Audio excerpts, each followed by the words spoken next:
Hello दोस्तों, स्वागत है आपका आपके अपने चैनल दी एग्ज़ाम हेल्पर में।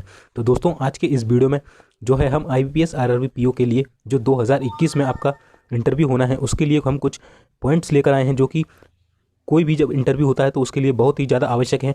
और ये जो सारे पॉइंट्स हैं हमने लास्ट ईयर जो मेरा एक फ्रेंड है वो सेलेक्ट हुआ था, उससे मैंने ये साझा किए हैं, उससे मैंने ये डिस्कस किए हैं पॉइंट, तब जाके मुझे ये पॉइंट्स मिले हुए हैं। तो उससे जो क्वेश्चन पूछे गए थे, जो उसके साथ गतिविधियाँ हुई थी उस समय इंटरव्यू के समय, मैंने सारी इस वीडियो में जो है बताने की कोशिश की है, जिसके माध्यम से आपका जब 8 नवंबर को जो है आपको मालूम होगा आपका इंटरव्यू है। आप जब जाएंगे तो वहाँ पर आपको क्या क्या चीज़ों को सामना करना पड़ेगा। तो ये वीडियो काफ़ी आपके लिए इंपॉर्टेंट होने वाली है, तो इस वीडियो को शुरू से लेकर अंत तक देखिएगा। तो देखिए, इस वीडियो में हम क्या बात करने वाले हैं। सबसे पहले जो इंपॉर्टेंट डॉक्यूमेंट्स है, ये तो मोस्ट कंपलसरी है, क्योंकि इसके सबसे पहले आप जब जाएंगे तो आपका डॉक्यूमेंट वेरिफिकेशन ही होना है, तो ये आप मिस नहीं कर सकते। तो हम बताएंगे कि डॉक्यूमेंट क्या क्या लगेंगे। इसके बाद कि अपने आप को इंट्रोड्यूस कैसे करना है सामने, क्योंकि जब आप जाते हैं तो सबसे पहले आपको अपना इंट्रोडक्शन ही देना होता है, तो ये सबसे मेन पॉइंट हो जाता है। तीसरा कि आप जो ड्रेस कोड्स पहन के जाएंगे उसका भी एक इफेक्ट पड़ता है इंटरव्यूअर के ऊपर, कि वो देखता है आपकी पर्सनैलिटी कैसी है, कि मतलब आप अच्छे कपड़े पहन के आए हैं, सही पहन के आए हैं, आपकी सेट प्रेस है, कलर कॉम्बिनेशन कैसा है। तो ये सारी चीज़ हम बताने वाले हैं, क्या क्या आपको रखना है। तो ये सारे पॉइंट को आप नोट कर लीजिएगा एक जगह, ये आपके लिए बहुत ही ज़्यादा हेल्पफुल होने वाले हैं। तो दोस्तों, आपसे एक रिक्वेस्ट करना चाहूँगा, अगर आप हमारे चैनल पर नए हैं तो सबसे पहले चैनल को सब्सक्राइब कर लीजिए और बेल के आइकन को प्रेस कर लीजिए किसी भी बैंकिंग एग्जाम से जुड़ी इन्फॉर्मेशन को पाने के लिए। तो चलिए वीडियो स्टार्ट कर लेते हैं। तो सबसे पहले हम बात कर लेते हैं इंपॉर्टेंट डॉक्यूमेंट्स के बारे में। तो चलिए फ्रेंड्स, हम डॉक्यूमेंट्स देख लेते हैं। तो देखिए, आपको सबसे पहले तो आपका इंटरव्यू का कॉल लेटर आया है उसको आपको लेके जाना है, ये तो कंपलसरी है, ठीक है। और दूसरा, जब आपने आईपीएस का फॉर्म भरा था तो उस समय एक एप्लीकेशन फॉर्म आपको दिया गया होगा, तो वो आपको प्रिंट होगा आपके पास, उसको ले जाना है, ठीक है। आपको 10th की मार्कशीट ले जानी है, जो कि आपके डेट ऑफ बर्थ के प्रूफ के लिए काम आएगी, ठीक है, इसको आप भूलिएगा नहीं, ठीक है। चौथा, आपको जो है आपका कोई भी एक आईडी कार्ड ले जाना है, जैसे कि आधार कार्ड हो गया, पैन कार्ड हो गया, ड्राइविंग लाइसेंस हो गया, ईटीसी कोई भी आपको लेकर जाना है, ठीक है। अगर आप एससी एसटी ओबीसी से हैं तो आपको जाति प्रमाण पत्र जो भी आपको मिलता है वो लेके आना है। और ये ध्यान रखिएगा, जो ये होना चाहिए सेंट्रल लेवल का होना चाहिए, ये ध्यान रखिएगा, ठीक है ना। वैसे स्टेट का भी चल सकता है, फिर भी आप सेंट्रल का बनवा के जाइएगा, क्योंकि इसमें दिक्कत हो सकती है, ठीक है ना। इजीली बन जाता है आपके पास, जो भी आपका वहाँ पर जो ऑफिस होता है पीडब्ल्यूडी का, वहाँ पर जाके आप जाइएगा तो इजीली बन जाता है, ठीक है। इसके बाद जो है आपको 10th और 12th की मार्कशीट तो लेके जाना ही है, साथ ही साथ आपकी जो भी ग्रेजुएशन की डिग्रीज है, अगर पोस्ट ग्रेजुएशन भी किया हुआ है तो आप उसको भी लेकर जाइएगा, उससे एक इम्पैक्ट पड़ता है, ठीक है ना। उसके बाद अगर आप सरकारी सेवा में, मतलब आप कोई भी गवर्नमेंट जॉब कर रहे हैं तो उसका अगर आपके पास कोई भी एक्सपीरियंस है तो वो लेकर जाइएगा। और अगर आप कोई भी मतलब एट प्रेजेंट अगर आप किसी भी गवर्नमेंट जॉब में है तो वहाँ से एक आपको एनओसी मिलता है, तो आपको उसे भी ले जाना होगा, ठीक है। तो ये सारे हमारे हो गए डॉक्यूमेंट्स। चलिए, इसके बाद हम बात कर लेते हैं कि आपको अपने आप का जो है परिचय कैसे देना है, इंट्रोड्यूस कैसे करना है आपको, ठीक है। तो चलिए, इंट्रोडक्शन की बात हम कर लेते हैं। तो देखिए फ्रेंड्स, हम पहले इंग्लिश में बता देता हूँ, फिर मैं आपको हिंदी में बता दूँ, ठीक है। तो जब भी आपको आपका इंट्रोडक्शन जब आप स्टार्ट करें तो सबसे पहले आपको जो है अपना नाम बताते हुए स्टार्ट करना है, ठीक है। Start your introduction by introducing your self, telling your name, also you must be well aware of the meaning of name. यानी कि आपको आपका नाम बताना है, सर मेरा नाम ये है डैश, और आपको अपने नाम का मतलब भी मालूम होना चाहिए। वो पूछ सकते हैं कि आप बताइए आपके नाम का नाम काफ़ी अच्छा है तो इसका मतलब क्या था, कि तो इस तरीके से पूछ सकता है, ठीक है। फिर आपको जो है आपके मतलब घर में कौन है, मतलब माय फादर, ये वो है ना, और आपको ग्रेजुएशन कहाँ से की है, ये सारी चीज़ें बताना है, ठीक है ना। After that the next question which is might be asked the interviewer is about your home town, ठीक है। सर मैं इस सिटी से बिलोंग करता हूँ, मैंने यहाँ से ग्रेजुएशन की है, तो वो बताएंगे, ठीक है। फिर होम टाउन में कौन सी मतलब फेमस जगह है, या कोई भी फेमस पर्सनैलिटी है जो कि आपके होम टाउन से या फिर आपके स्टेट में कोई भी फेमस जो पर्सनैलिटी है, ठीक है ना, तो उसके बारे में आपको पता होना चाहिए। जैसे आप अगर एमपी में रहते हैं तो आपसे पूछ सकता है ग्वालियर का किला कहाँ है, सांची का स्तूप क्या है, क्यों फेमस है, तो इस तरीके से आप पूछ सकता है, ठीक है ना। ठीक है। इसके बाद आपके होम टाउन से, मतलब आप जिस सिटी में रहते हो वहाँ पर क्या फेमस है, खाने में क्या फेमस है ना, मतलब पहनने में क्या फेमस है, कुछ भी आपसे पूछ सकता है, ठीक है। तो आप ये मतलब आपसे जुड़ी हुई, आपके शहर से जुड़ी हुई जानकारी को आप पढ़ के जाइएगा, ठीक है। ये ज़्यादातर वो स्टार्टिंग में पूछ ही लेते हैं, ठीक है। इसके बाद देखिए, आप तीसरा जो पॉइंट है वो है कि the question about the name of the institution where you pursued your graduation, यानी कि यहाँ से आप ग्रेजुएशन कर ले हैं, उससे आपको रिलेटेड क्वेश्चन पूछ सकता है कि जो कॉलेज है ये किससे अप्लाइड है ना, कॉलेज मतलब किसने बनवाया, क्या है इसमें, मतलब कौन कौन से सब्जेक्ट्स वगैरह है ना, तो उससे आप पूछ सकता है। आपकी ग्रेजुएशन में आपने जो भी किया हुआ है, ठीक है, बीई किया हुआ है, बीएससी किया हुआ है, बीए किया हुआ है, तो उससे रिलेटेड क्वेश्चन पूछ सकता है, ठीक है। तो आप ये पढ़ के जाइएगा, ठीक है। चौथा क्वेश्चन है, जब भी आप मतलब आपके बारे में बता रहे हो ना, तो अपने मजबूत यानी कि स्ट्रेंथ बताना है और वीकन बताना है, वीकनेस बताना है, ठीक है ना, कि आपको ये जॉब क्यों दिया है, कि सर मैं मतलब इस फील्ड में मैं बेहतर हूँ, मेरा मतलब ये क्वालिटी है मेरे अंदर, इसलिए आप मुझे ये जॉब दीजिए। और अगर आपके पास कम मतलब किसी चीज़ की मतलब आप वीकनेस है, मतलब इसमें इस क्षेत्र में मेरी कमजोरी है, बट उसका निगेटिव इंपैक्ट ना पड़े, उस तरीके से उसे बताइएगा, ठीक है। तो ये हो गया आपका चौथा पॉइंट। पांचवा पॉइंट है कि जो है आपको अपनी हॉबी जरूर बताना है कि सर मेरी हॉबीज ये है, सर रीडिंग मेरी हॉबीज़ है, क्रिकेट खेलता हूँ, तो ये एक मस्ट क्वेश्चन हो जाता है। ठीक है, तो इसे आपको जरूर मेंशन करना चाहिए, इससे एक इंपैक्ट पड़ता है। अच्छा अच्छा, आपकी ये भी अच्छी हॉबी है, ठीक है बढ़िया है, ठीक है ना। तो इस तरीके से, ठीक है। इसके बाद करिकुलर एक्टिविटीज़, अगर आपने कोई स्पोर्ट्स में भाग लिया, स्कूल वगैरह में कोई भी अचीवमेंट हासिल की, तो उसके बारे में आप बता सकते हैं। ठीक है, छठवां क्वेश्चन है कि there might be some chance that you will be ask question related to your family to keep your self ready to answer. ठीक है, ऐसा हो सकता है कि जब आप अपना इंट्रोडक्शन दे रहे हो तो आपसे पूछे कि आपकी फैमिली में कौन कौन है, कौन बड़ा है, कौन आपके भाई है बहन है जो भी है, तो उसके फिर भाई या बहन के बारे में पूछ ले, माता पिता के बारे में पूछ ले। ठीक है ना, तो ये इसके लिए आपको तैयार रहना हो। ठीक है, तो चलिए हम हमारा ये हिंदी में भी हम इसको बता देते हैं।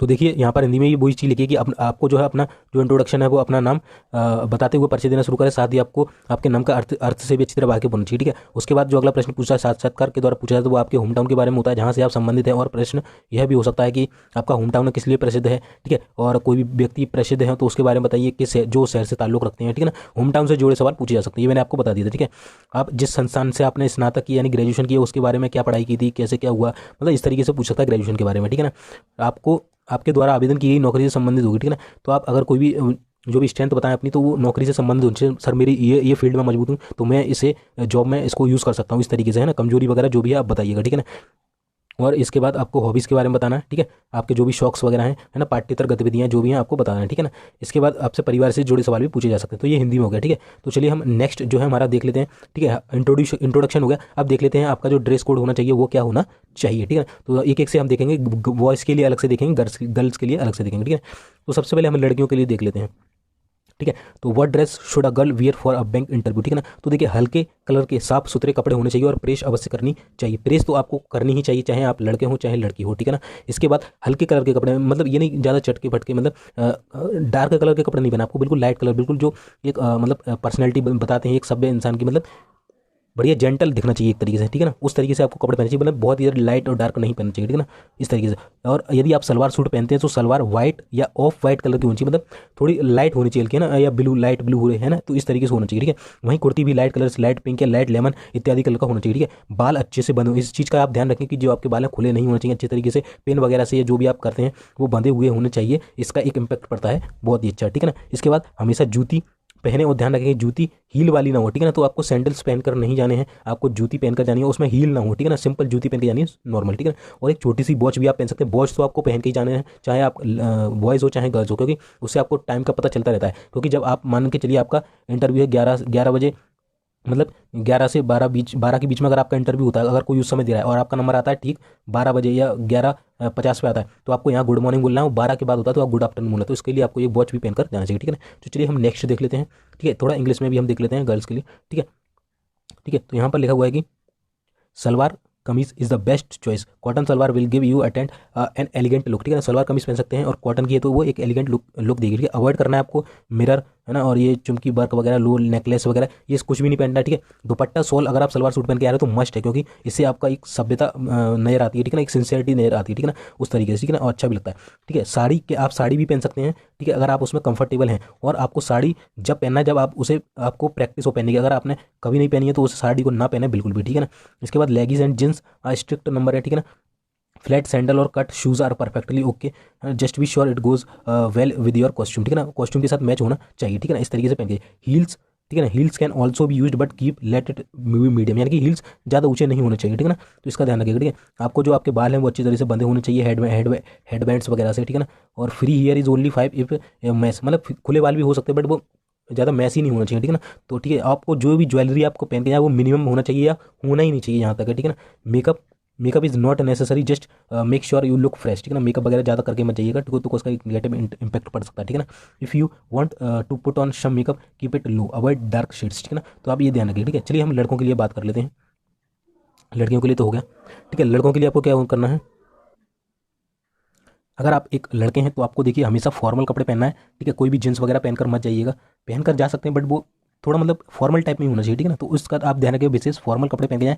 ठीक है, कलर कॉम्बिनेशन का विशेष ध्यान रखें, आप भी मतलब लाइट कपड़े ही पहनकर जाए ना, ब्लैक पैंट हो सकता है। ठीक है ना, ब्लू पैंट हो सकता है हल्का, और शर्ट वगैरह पहने जो लाइट कलर की होनी चाहिए, व्हाइट या फिर ब्लू लाइट होना चाहिए। ठीक है ना, और प्रेस तो होना ही चाहिए। ठीक है, और हो सके तो क्लीन शेप कराकर बालों को अच्छे से बनाएं, और एक छोटी सी बॉच तो पहना ही, और क्लीन शेप कराकर अगर जाते हैं तो उसका एक इम्पैक्ट पड़ता है अलग ही, आपकी एक मतलब शाइनिंग आती है। आप अगर शेविंग में जाते हैं तो वो सोचते हैं मतलब किस तरीके का आलसी सा बंदा है, मतलब शेविंग वगैरह करा के भी नहीं है, बाल भी कटवा के नहीं है। तो आप बिल्कुल क्लीन से बढ़िया से बाल कट वगैरह करवा के जाइएगा बिल्कुल, ठीक है।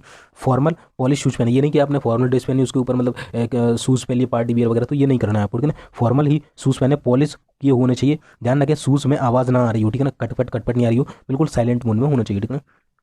ठीक है, यह कुछ छोटी सी बातें हैं जो हमें इंटरव्यू के समय विशेष रूप से ध्यान रखनी चाहिए, ठीक है ना।